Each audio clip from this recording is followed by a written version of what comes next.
learning to prioritize peace over productivity is one of the things God has been talking to me about lately.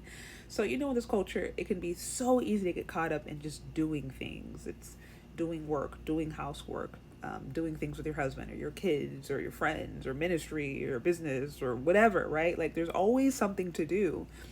And, some of us, I've been guilty of this, get to where you're so comfortable doing things that you don't feel valuable or you don't feel good about yourself unless you are accomplishing something. And the problem with that is that like any other thing can become an idol. We can become so consumed or so um in need of trying to prove ourselves to ourselves or prove ourselves to other people that we don't know how to be still, and we don't know how to get in the presence of God and to just receive his love and his affirmation and learn how to receive his peace.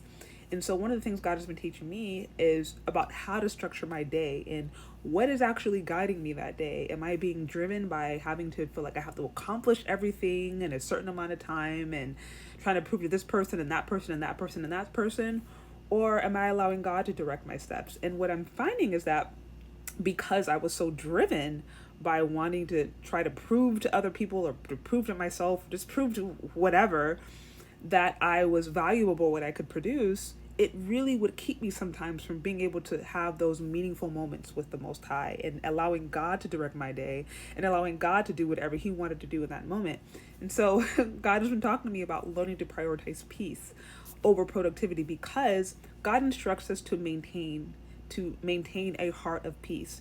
He tells us that we are to be free of worry and anxiety and that we can basically receive his peace and live in peace and have a mindset of peace, right? And so these are all things that I've really been meditating on as I'm recognizing that this is something that God gives us.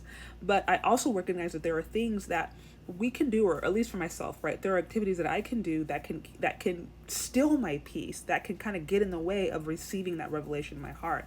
And if I am trying to do everything and trying to prove to myself and to others and all these things that I'm viable by what I can produce or by what I can do in that moment, then it really keeps me from just receiving that revelation. And so now, instead of me feeling like I have to complete 10 things, I'm trying to be more mindful of like, okay, let me first not only acknowledge God, but then let's go a little further and say, God, what would you actually want me to do? Let me be mindful of my motive. Am I doing this thing because I really feel it's what I want to do, or perhaps I need to do for whatever reason? Or am I doing it because I'm trying to prove something to somebody else or to myself? Or do I feel obligated? Do I feel guilt and shame? Like, really also getting honest with my motives is also helping me to understand what actually needs to be done in that moment versus not. And there are some times when the only thing that needs to be done in that moment is me going and connecting with God and maybe leaving that project undone for the moment. And so that's the journey that I'm still working on.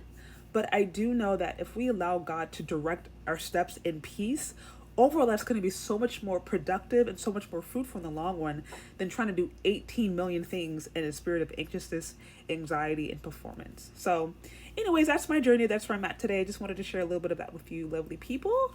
And I hope you're doing well. Talk later. Bye.